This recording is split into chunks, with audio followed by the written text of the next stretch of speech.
Yes, good morning. Here I am again on the web. Greg Dolan, Glendale, California. Peace, shalom, salam. The idea, let's see, it's always hard I'm not sure I haven't gotten the phrasing right to begin these videos. I'm usually sharing a new idea, but I'm trying to think how to say it poetically that's what I'm doing, sharing a new idea. Anyway, the idea here is that there are benefits from sleeping without a pillow or resting in bed without a pillow. And the benefit is that because your head is lower, more blood goes to your brain and head, the sense organs in your head, like your eyes and nose and ears and mouth, and because there's more blood flow to your brain, I find that when I rest without a pillow, my head is flat.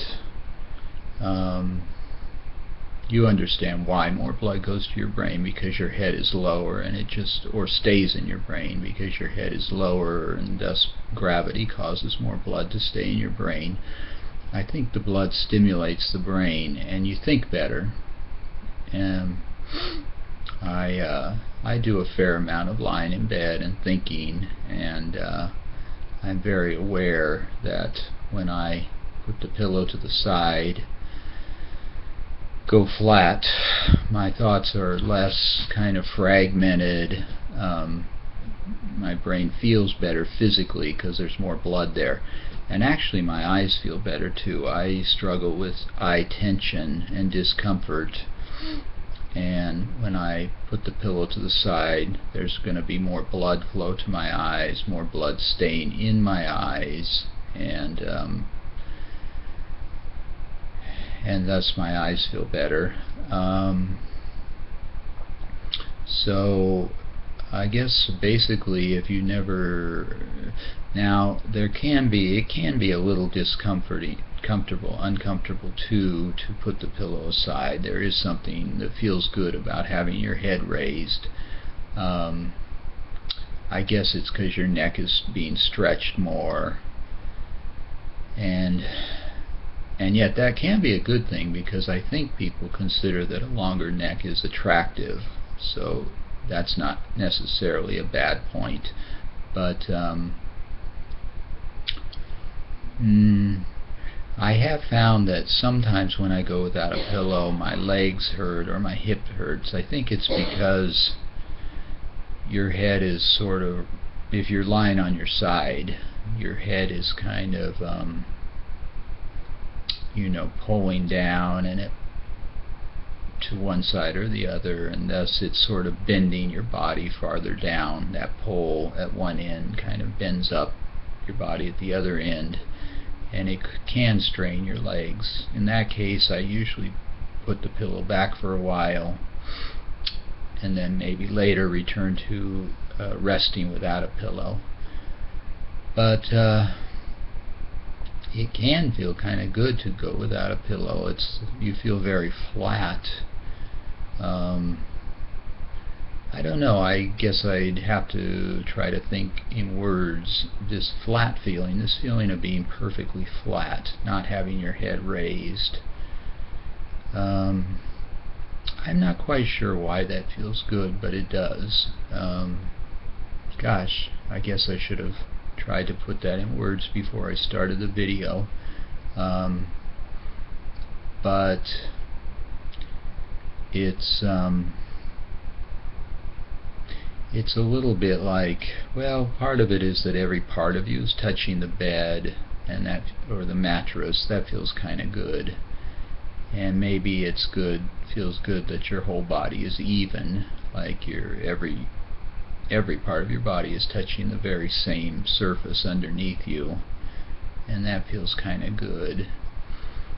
And it maybe just feels like you've made yourself just totally relaxed. Well, when you have a pillow, you sometimes have to fuss with it too, right? If you go from side to side, you know, your nose might get buried in it as you change to the other side. And then you have to kind of adjust the pillow so you can breathe better. You might kind of avoid that if you're resting without a pillow. But like I say, I can feel that there's more warmth up in my head because there's more blood up there, and I can feel that my thoughts are softer. I think blood is kind of soft, that where there's blood there's kind of soft emotions of warmth and peacefulness. So if you haven't tried it, you can play with it if you like. If a person had headaches, they could try going without a pillow, and I would think their heads would feel a little better anyway. I don't know about a lot better, but at least a little better. Or if you just enjoy thinking, I think you would find your thoughts are a little softer, warmer, little less frantic. I sometimes tend to be a little frantic when I think, but when I go without the pillow, the thoughts are a bit calmer. And when you're calm, when your thoughts are calm, they're probably good too, right? You can kind of think a little slower.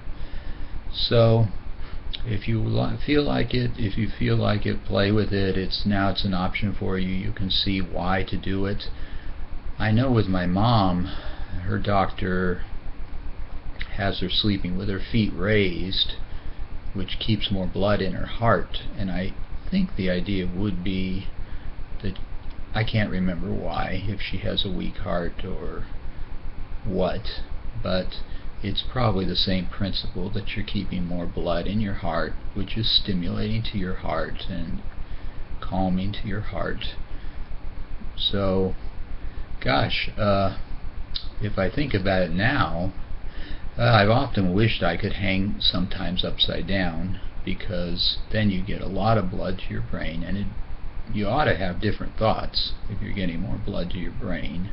But I mean, maybe you could play with it, like if you were a baseball pitcher, if you could somehow sleep so that all the blood was going to your pitching arm, or more blood, I guess. Don't want all the blood going there, because then what happens to the rest of your body? But if you could sleep or rest so that more blood was going to your pitching arm somehow, you might be a better pitcher. But I'm not a baseball pitcher, so that's not what I'm doing. Anyway, it's an idea you can play with. Or if you had other parts of your body that hurt, if you could find a way to rest so that more blood went to that part or stayed in that part, maybe it would help.